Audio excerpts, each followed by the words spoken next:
how to create fulfilling work experiences. Hey, it's Nikki, Llewellyn Gregory, and you're on Gut Plus Science, a mentoring platform for people-first leaders of all levels. Here, we talk to exceptional leaders who prioritize culture, get fired up about employee engagement, and are excited to share ideas and tools for bettering employee experience to help others.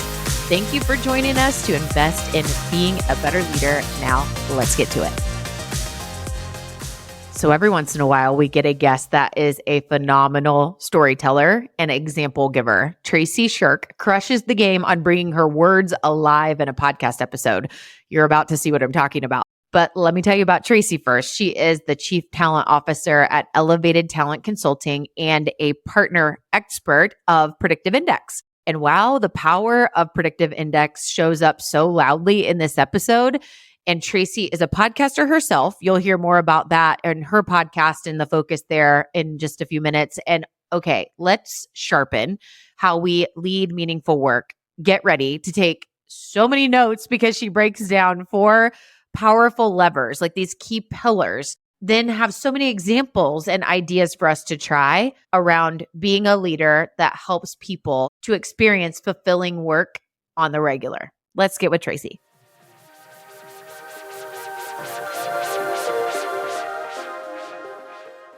Oh, Traci, we're talking about one of my favorite topics today, how to create fulfilling work experiences. And I am so excited to hear your take on this topic and learn from you. So I am so curious to know, where does your heart for this topic come from?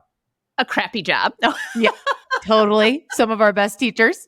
Absolutely. And I think as we grow in our career, we realize that we need to be intentional about what we're creating and the career that we're actually in. And so much about creating fulfilling work is realizing and defining what is fulfilling to me. And then as leaders in organizations, figuring out what is fulfilling to our staff and how do we create it? And is it aligned with our organizational value? Yes. So curious, when you're talking with someone else, mentoring, coaching in the work that you do, and really guiding them to understand their core and who they are and how to match that right fit. Are there any key tools or pieces of advice that are like your go-to back pocket to really inspire that connecting, fulfilling work to that human? Yeah, absolutely. So we use the Predictive Index as a tool. So we absolutely love the Predictive Index because there's really 4 levers that we look at when we look at creating fulfilling work. One is, what is the job role and are you a fit to the role? The second thing that we specifically look at is your leader leading you the way that you want to be led? And that also is something that can be gleaned from Predictive Index, but quite honestly, it can be gleaned from any behavioral tool that's out there if you use it correctly. The third is the team. If you are on a team that turns up your strengths and your strengths fill the void of someone else's weaknesses, you stop playing whack-a-mole on, you didn't do that right, you didn't do that right? Like, not fulfilling. And then that fourth one is, are your personal values aligned with the organizational values, that culture? So those are the 4 things that we look at. And Predictive Index is a huge player in that. And then it really gets into coaching and that alignment and figuring out what makes you tick. Yeah, absolutely. I know when we were talking before, you were sharing that you're really passionate around this message of really centered in being versus doing. And how often are we like in action mode and tactics and taking next steps versus the being and like the insides of who we are to be matched to really experience fulfillment. Talk a little bit more about your heart on this message of focusing on the being versus doing. I'm going to tell a story with this. So when I was in an HR director role inside of an organization, I remember getting so frustrated by the constant folks that would come in my office and want to talk. I'm like, I'm not getting things done. I'm not getting things done. And then it was, hold on a second. That time that you provide to them and that space that you provide to them, you're providing the space without judgment for them to get off of their chest what is stopping them from being productive. And so this distinction between being and doing, if I was so focused on my task list, I would miss being in a relationship with this individual that's coming to me because they need something in order to be productive. And so often, I think as leaders and HR professionals, we forget that we need to be in relationship with others, and we get things done through those relationships. And that task list will get done when we can inspire others to perform and value what they're bringing to the table. I love that story. And it's interesting that you just said providing space. I've been on a kick lately based on some research that I've looked at. It was inspired by an article I read on LinkedIn, and I really dug into this. And the verbiage is around holding space as leaders.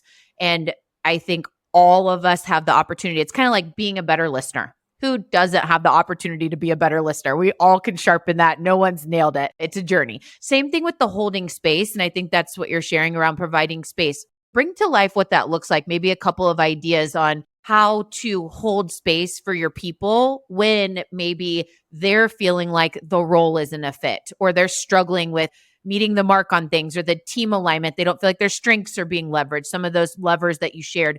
Give some of your suggestions on how we as leaders can get better at holding space or providing space, as you use that term. Absolutely. And I will name that this is a coaching skill. So that coaching background, it's totally a coaching skill. So when we talk about holding space, there's a couple things that we want to do to hold space. One is you can't be thinking about, oh, I need to pick my kid up. Oh my gosh, I've got the dinging going on in Teams and my email. Like literally turn everything off. Not just turn everything off on your screen, on your desk, on your phone, but you got to turn it off in your head. So that what you're doing is you're holding that space for the other, that anything they say, you're holding that for them and you're not judging. So often we're listening to respond versus just listening to allow them to take what is in their head and say it out loud. Because what that does is that gives them the power to start to sort through what is true and what's not true. What do I want to do and what don't I want to do, right? And so going back to, folks who come in my office all the time, I ended up buying one of those. It wasn't an hour timer. I think it was 20 minutes, especially with a couple of folks that would come in frequently. I'd flip that. And what they would know is they would have essentially that 15, 18 minutes just to vent and say all the things. And then, I'd ask a question, say, well, how do you want to solve it? What do you want to do about it? And as HR, so often, and as leaders, people come in and they drop their stuff on our desks for us to solve. That impacts our mental health. And quite honestly, it doesn't teach them to problem solve. So when we hold space, we're holding space, but we're also empowering them to solve their own problems. Oh gosh, so many key takeaways already. Going back to these levers and some things I want to dig in on regarding being the leader that helps provide or guide an opportunity for fulfilling work for the people we lead. What are your suggestions on how we ensure that the people that we lead are a fit for the role? There's 3 key indicators that we look at. The first is the one that we've all looked at for the last 50 years, which is, hey, do you have the knowledge, skills, and abilities to do the role? But the distinction is, will you do the job or can you do the job? I don't care if you can do it. I want to know, will you do it? So knowing the knowledge, skills, abilities, which we like to call the briefcase, is great, but it's going to tell us if they can, not if they will. We want to interview and match for that. And then we want to look at, hey, what are their personal values? And is that aligned with the organizational values? I'll give an example of that in just a second. And then the third is, hey, the job needs something very specific. Let's say it's an accounting clerk position. Guess what? This job needs to be very detail-oriented. The job needs to follow very specific processes and procedures. You need to do A, then B, then C, then D. We need somebody that's pretty analytical and that's going to work through the team. If we know that, then we're going to go find a person that has those natural behavioral strengths. And that's the key, is aligning those things. And guess what? They change over time. For example, early in my career, I did payroll for the first 7 years of my career. Am I behaviorally aligned for that? Absolutely not. Because it's very detail oriented. Why was I motivated to do it? Because I wanted to climb a ladder. And based on where I was at in my season of life, which is the fourth thing that gets thrown in there, is what is the season of life that you're in that's driving you to do that? That'll fall off as your career progresses. And then you had touched on the personal values and company values and making sure that there's some alignment there as one of the levers that you had shared, but you'd also referenced it in this example. Help us understand what that looks like when someone's personal values don't align with the company values. Therefore, the sustainment of fulfilling work isn't going to happen. For example, I was working for an organization, fantastic organization. However, they were an organization that was very, very process focused. You had to have X number of reviews to send out a proposal. Everything had to be reviewed by 3 or 4 people. For me, that drive, there was a damper that was constantly put on that because for them, everything needed to be double and triple checked. That was a culture that I couldn't get behind for who I was and how I worked. It was also one where it was, hey, guess what? We don't care what's happening in your life. If you get a text or an email at 10 at night, we'd expect an answer to that, right? So that's a cultural thing. And I could tie into an example on this too. I'd love your feedback on yep, this is meeting the mark. I worked with someone that we had hired at a leader at one point in my life, and this person was amazing at systems development. They were really great at every step to guide the team, a great manager, and really great at efficiency. But one of our core values in the company was relationships and high touch. I think it was actually called high touch at the time. This person was all about automation. It was how do we use technology? I'm not talking to them. We're building systems to align. So the work was so spot on, but our core value is high touch, having phone calls, meeting for coffee. Therefore, the sustainability didn't even last for a year because this person was looking at efficiency, making sure we're doing things through technology versus relationally. Is that hitting the mark on an example as well? Yeah, absolutely. And what I love to look at within those is automation is fantastic. And could we build in personal touch? So in your automation, could you ping Nikki to call this person? I like it. I'd love for you to share a little bit around what it means to lead others like they need to be led. Going back to those levers, you said one of them is your leader leading you the way you want to be led. How do we as leaders ensure that we're doing that well? There's a couple things here with this. So for our listeners, I want you to think about your leaders that you've had over your career and then think about how you lead. Are you leading because you're following in the path of someone that's led you? Are you leading because it's your natural style to lead, or are you leading the way that person needs to be led? So those 3 different things, and I'll give an example. So often we're leading others the way we thought leadership was supposed to be. And my good friends at Real Good Ventures call this the boss hole zone. We can really easily step into that when we're not paying attention to what another individual needs. With that being said, when we're leading others, we're really paying attention to what the natural behaviors are. And of course, we use predictive index for this. So let me provide a couple examples. I'm someone who likes bullet points. Do not give me a 52-page book or give me a standard operating procedure. I'm not going to look at it. Give me the bullet points.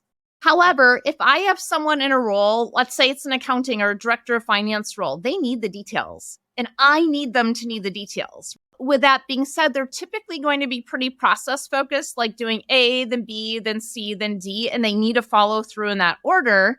Now, I'm one where I'll pop in your office 4 times a day and be like, so Nikki, what about this? And hey, Nikki, I've got this great idea. And hey, Nikki, what about this? And so for you and I, that may work. For that individual that's very process focused and really needs that time to zone in, every time I walk in there, it may take them 2 or 3 hours to get back to work.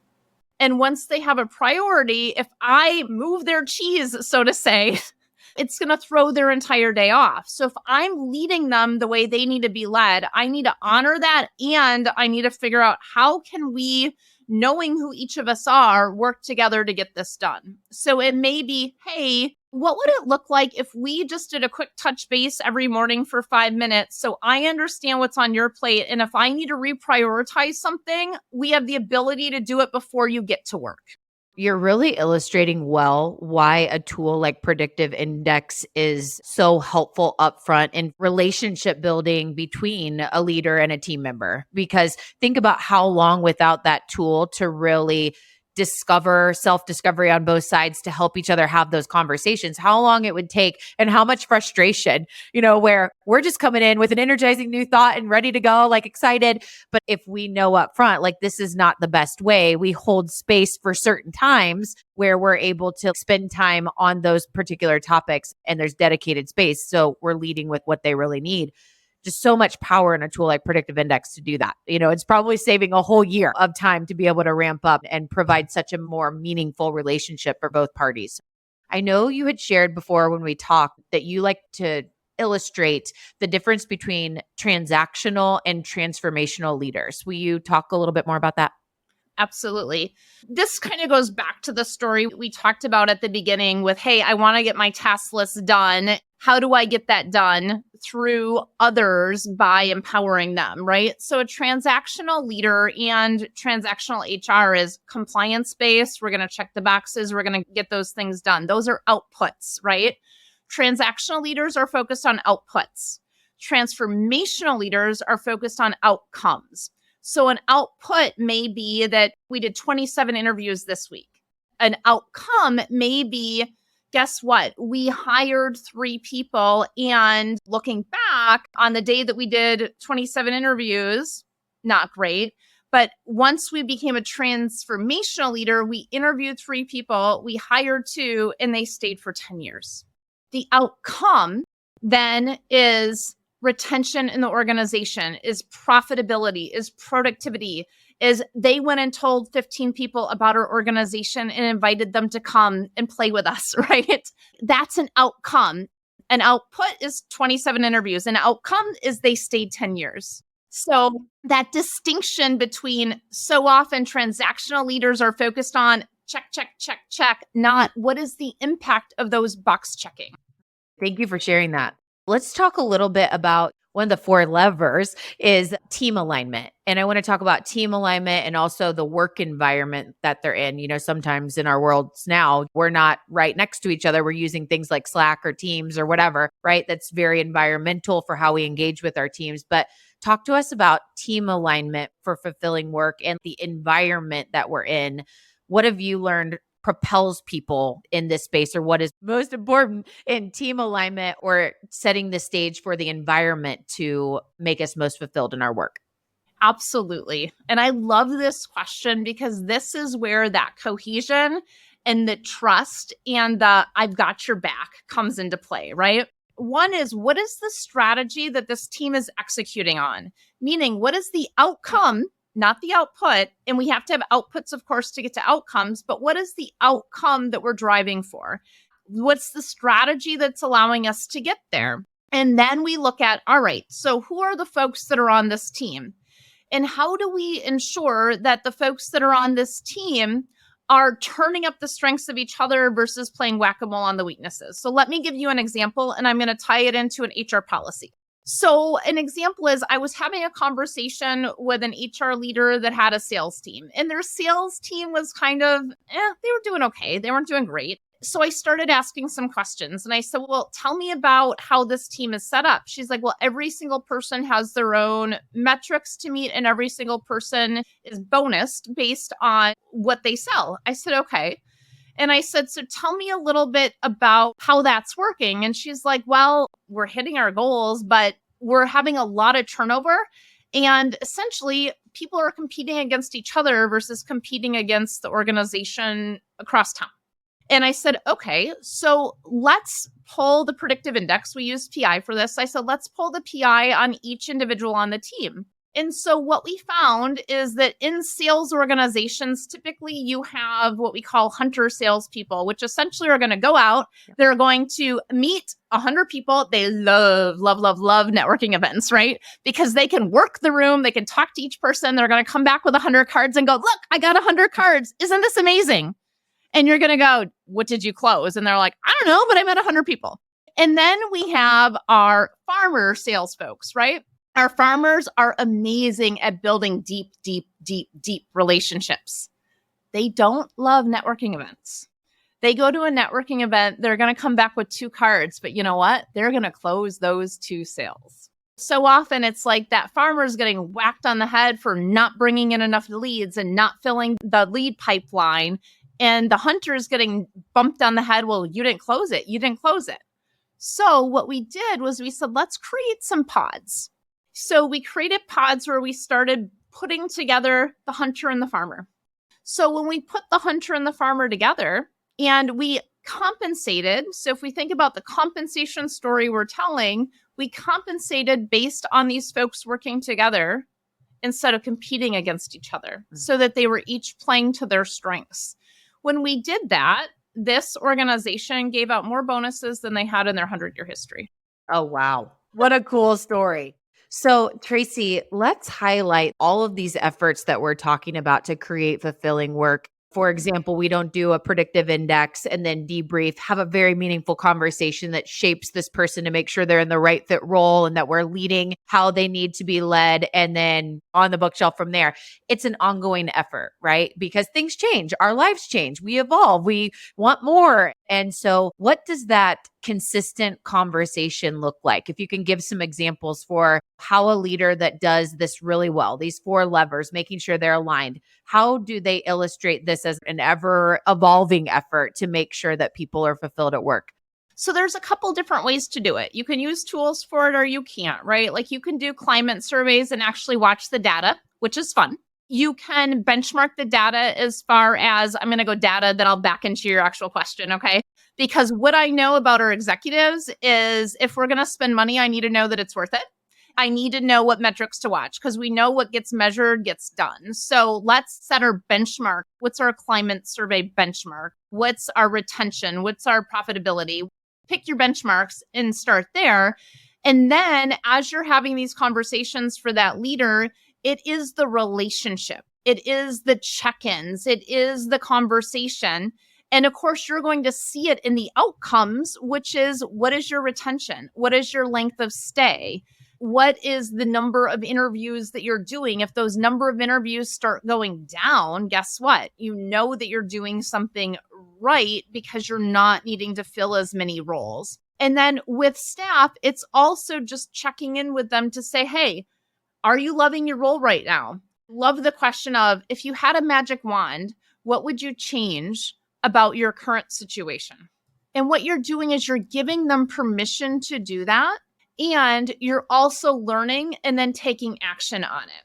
Another tool of check-in that we like to do is instead of your performance reviews or your monthly or quarterly one-on-ones always being a one-way street of, hey, Nikki, here's how you did in the last month. It's, hey, Nikki, how am I creating the environment for you to be successful?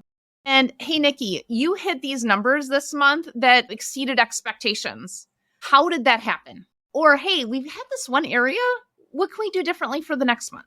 So we're creating a relationship in a two-way conversation. It's no longer a one-way street.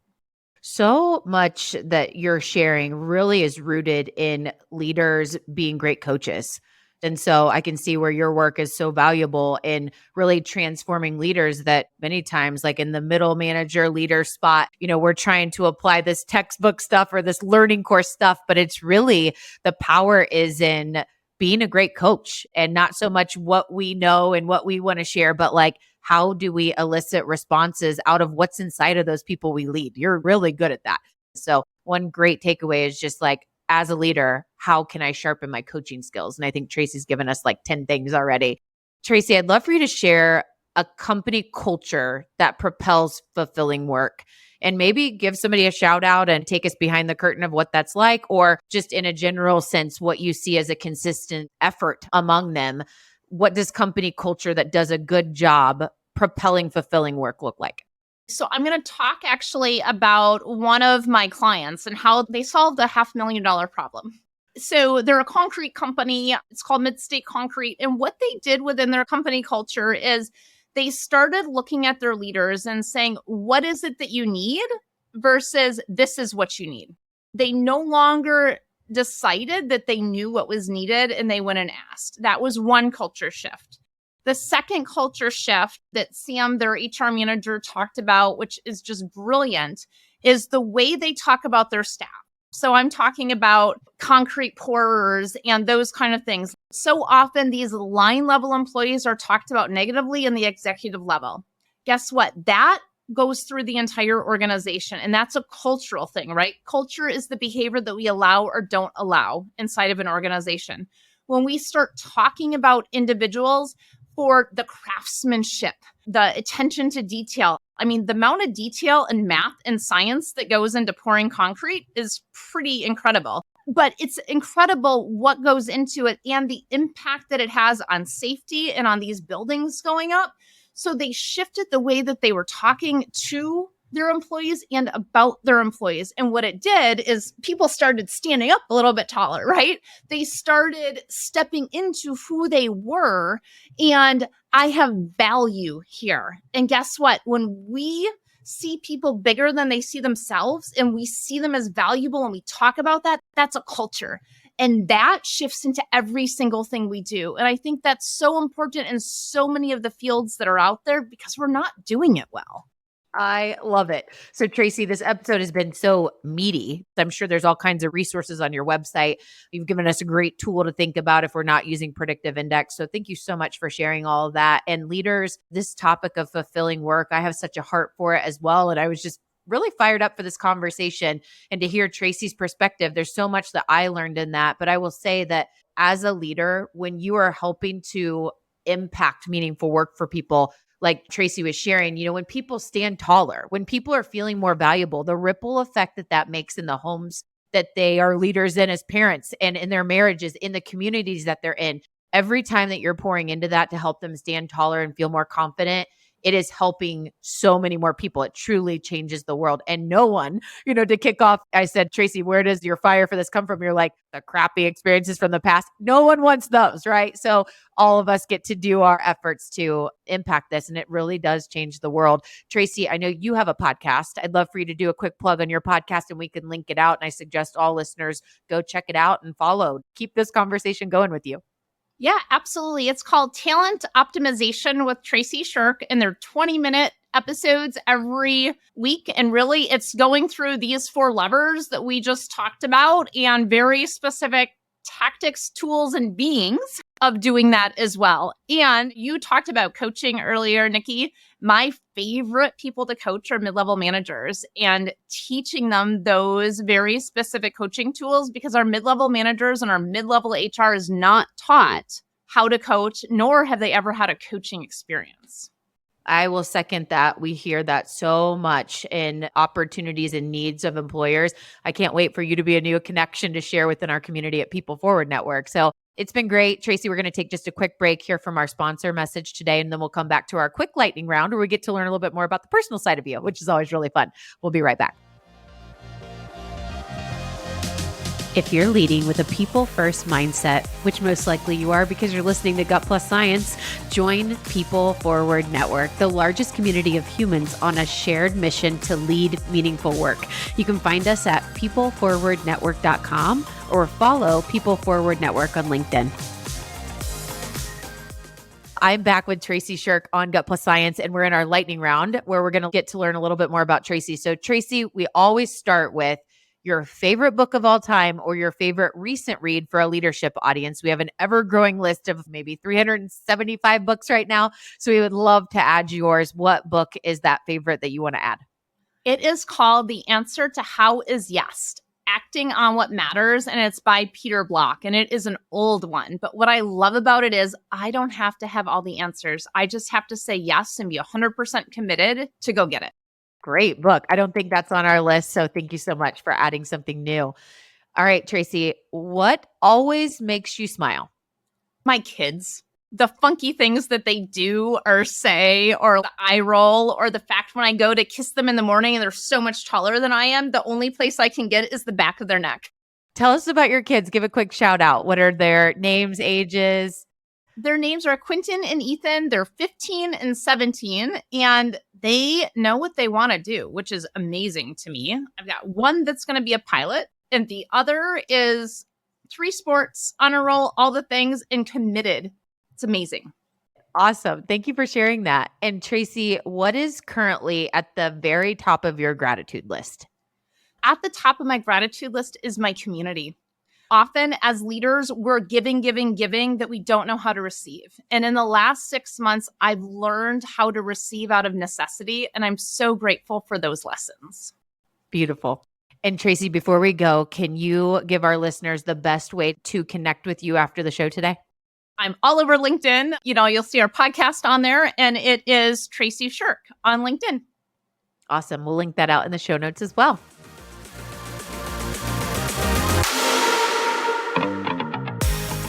All right. So here's my truth you can act on from Tracy. As I shared in the intro, I knew we were going to go into really understanding that there's 4 key areas. And for someone like myself, I don't know if you're like me, where it's like, I love to have the core rocks or the key pillars. So these 4 areas to focus on that she called the 4 levers. One is the job a fit for the person, like job role and fit for that human? The next is, am I as a leader leading the way that person needs to be led? And am I designing a team that all strengths are leveraged and noticed and valued, right? That team dynamic. And then finally, are my people's values aligned with our company values and the values on this team? So I love having that framework as one truth you can act on. The second is the power of providing space. And I kept seeing how valuable Tracy is as a coach. And great leaders are really good coaches. So we have so many tips to pick up on. As I was hearing Tracy, she just had a lot of insight there. Providing space is a huge opportunity for us to show up as better coaches and leaders. And so bringing that to life, allowing people in a non-distracted environment, meaning both of you non-distracted, take everything else out of your mind and focus on this topic that I'm here to just allow to be heard, and letting the person talk and asking powerful, open-ended questions that allow the people we're leading to help solve those problems. Like, they have them inside them so many times. And a great coach finds solutions inside the people and asks great questions to figure that out together, co-creating those. So holding space is just so powerful. The next is around, are you intentionally understanding what it is that your people need from you to be the leader that they need? And Tracy and I talked about, it's an ever-going journey. It's not a one-time thing of like, we took this assessment, we understand who each other are. It is an ever ongoing journey to make sure that relationship is strong and that we're really spending time getting to understand each other and what is most needed. And so how can you maybe sharpen or have deeper conversations with people that allow you to be leading them the way that they need to be led? And then finally is the importance of data for a sustainability factor in all of this. Is how is the data being collected to help us understand, is fulfilling work truly happening consistently, or where are there certain pockets in the organization that we need to pour into to help advance, and knowing that some are really in a great place right now and to be celebrated. So it's a consistent effort. That's the key takeaway. So many great opportunities to learn in this episode. Thank you, Tracy.